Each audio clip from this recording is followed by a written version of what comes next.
Welcome to another week's edition of the Weekly Waller Review Show. Had another good week last week coming out of Christmas.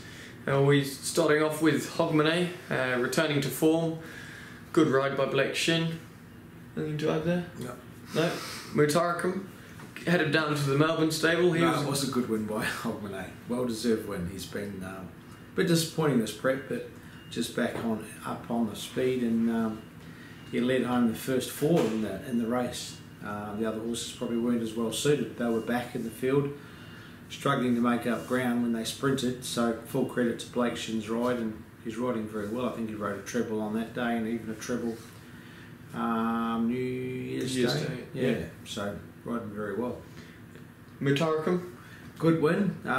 Good tough win. He's been, I think, winless since being in Australia, and he's went down there and done a really good job, and it looks like he'll win a few more based on that win. So good ride again by Damien Oliver, and the horses found winning form.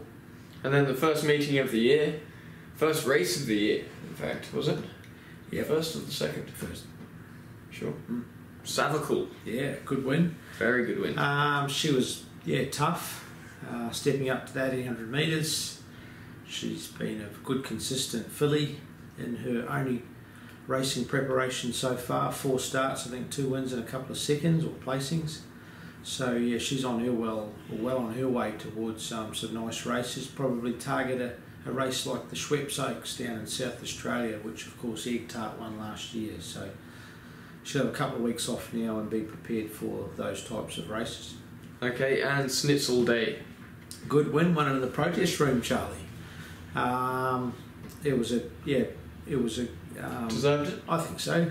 Others thought not, but everybody's entitled to an opinion. I think your opinion's based around what horse you backed and what horse you own or train or have ridden. So that's racing. I'm only doing my job, putting a horse in a protest and doing my best to fight for them.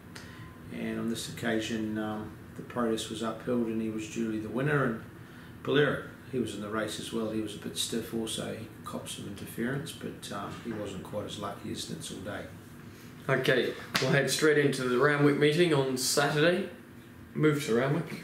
Yes. Very hot weather conditions this weekend. Well done to Racing New South Wales and Racing Victoria for getting on the front foot, not leaving it too late. And obviously Randwick's free for Saturday, so the meeting's been transferred from Warwick Farm to Randwick, giving the horses a bit more comfort. Bit of an ocean breeze. Yeah, it'll be a lower temperature, and with that breeze it certainly makes a big difference. Okay, in the first we have Calculated, barrier 5. It's a good thing for the punters too, because you want a horse firstly to run up to its true ability. On a hot day, some horses are affected more than others. Secondly, which people don't see, is it can affect horses in different ways, and mostly their recovery. So if they have a tough race on a very hot day, they'll fail next start, they'll be flat. So you don't really see it until they're under race pressure, but 2 weeks later, punters might wonder why a horse gets beaten. Normally look back to 2 weeks ago or their last run and see what happened, and you'll find they're a bit flat from that race. Okay, thanks for the insight. Race 1, Calculated. He's going well, just hasn't had really had luck, and causes a few little issues himself. But whether he runs here or be saved, I'm not too sure. There's a race for him on the Gold Coast, $2 million in 2 weeks' time. So we're just trying to work out whether he'll sneak in the field or not, or whether he's going to come up short. So if he does run on Saturday at Randwick, he'll be hard to beat. If not, he's one of a few chances in the $2 million race next Saturday.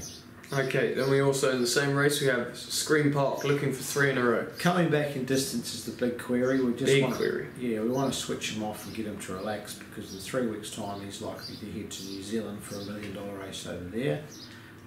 So just his 2 runs, well, the last 2 runs we've learnt nothing. One was a heavy track and he led.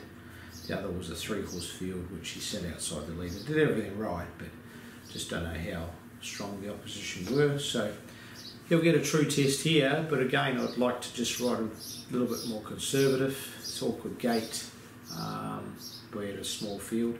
Just want to pull him back and get him behind a few if we can.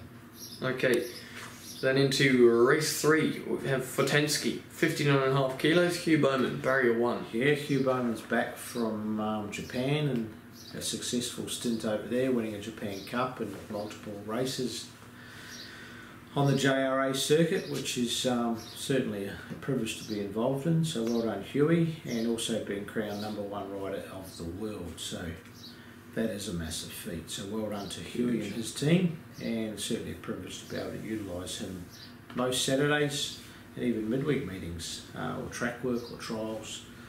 That's the beauty of having a great jockey. Not only do they ride the horses well, but they give you confidence, they give you good feedback, and it's just an all-round positive spin-off for using jockeys like Hugh. So he rides Fortensky, and he's got a big weight but a good draw, and should run well first up. Yep. Runs well. I think he won well. He won first up last prep. He did. And in the same race we also have Gretna, who's come down from the Gold Coast. She was scratched from last week. We weren't happy with her blood count, but everything seems perfect with her now. So hoping she can run as well first up. We've seen good form from her in the past, but can mix her form a little. So let's hope she's in a good form again this prep. Okay, race 5, into the mile we have Salomon. Isn't he a good horse? He is. He's going very well. Yeah, so it was a good win last start, and I think he's won 3 races this prep. So yeah, he's in the best form of his life. This race looks to suit. Same distance that he won over last start. That of course was at Warwick Farm. This is at Ramwood. Blake Shin rides again. He's the one to beat. He did pull up with heat stress. Just a touch, yeah, but gave him a good saline after that and monitored him very closely, and he seems fine. But that's, yeah, it'd be interesting to see how he backs up based on what we just said at the start of the show. But he seems fine. Okay, and is that all you can really do for heat stress? I don't know. We don't really get it much, so that was noticeable straight after the race. Like, he just put a lot into his races. It'd be similar to us when we exert ourselves at the gym or in a race. You do get a bit groggy and you stagger a little bit afterwards when you. But he's been eating up. That's always a great sign, and his blood count's good. So no signs of dehydration or anything like that. Okay, perfect. We're happy with him then. Race 7, Overstep. Barrier 1 again, Mr. Hugh Bowman. Things haven't gone her way. This filly, she was a little bit disappointing last Saturday, but she just didn't have the turn of foot required at 1200. So hopefully up to 1400 on Saturday we can see her chiming in late. Okay, race 8, So Willie resuming, Barrier 5, Hugh. Yeah, he's a good horse, fresh, and a very good horse on his day. We might have went a run or two too far last prep, but gee, he was a good horse to us, winning a few races or running good seconds and thirds. He'll appreciate a nice soft run and just chiming in late.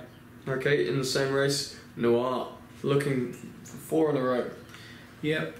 55 kilos. She's just in tremendous form on the training tracks and on the racetrack, most importantly, and she's come through the last start run well. She's racing against the boys here, which is a little bit harder, but gets a 2 kilo relief for that. Drawn well, hard to beat again. Well, she's drawn a little bit awkward, but Blake will find a nice spot on her. She'll go in. Right, we'll just whiz to Canterbury Friday night. Almahaha, Barrier 1, resuming. Only had the one trial, but he's drawn well. I think he'll be a more mature horse this preparation. Didn't break through for a win last prep, but he ran some really good races. Okay, into race 4, Atlantic Fox, Ty keeps the ride, Barrier 5. Much better run last start, wasn't far away from a win. Similar conditions, same track, he'll be hard to beat Friday night. Okay, Firebird Flower, a little bit of a gap between runs. Yeah, 4 weeks between runs, hence the reason for coming back to the 1550, drawn well, lightweight chance. Okay, and Queen of Heights, scratched from today, Barrier 6 on Friday night. Yeah, this draw's a little bit better than the race she scratched from. I'm just a little concerned on good tracks with her. I think her better form's been on soft and heavy, so that's my only reservation there, but she looks well enough. Okay, into the last quickly. We have last start winner All Cash. Jay Ford keeps the ride from barrier 2.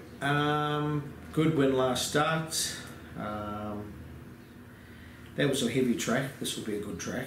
That's the difference. But this will be his 4th up run since coming to Australia, and might still be improving, Charlie. Yeah. And first emergency Hittite, barrier 3.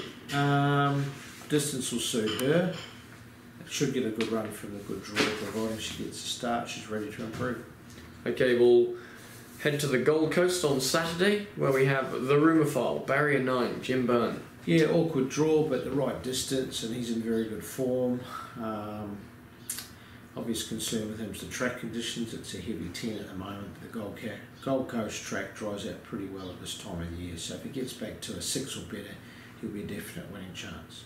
Okay, race 5, we have Carissimo, barrier 6, Robbie Friar. Work's been good through the week. She's racing in career best form. She ran 4th in a listed race behind some really good horses last start. It's a lovely race for her. Into race 8, Zumbalina. Can she bounce back from barrier 1? Only if she gets a good track. 6 or better for her, but it's good to see her drawing well. We've brought her back to 1200. That's where her best form has been. Struggled her last 2 runs. You could make excuses for her, in particular the distance. So yes, she can bounce back.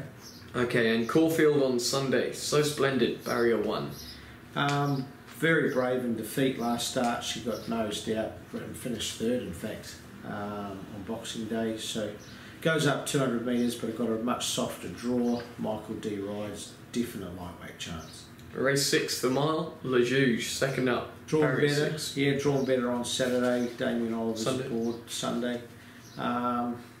Look, he's got some form in Europe over the mile, so I wouldn't say it's too short for him, and I think he'll take a lot of benefit thanks to that first up run. So he's a good chance, good each way chance. Okay, and last but not least, the Avenger, barrier 11. Yeah, awkward draw, but good jockey aboard.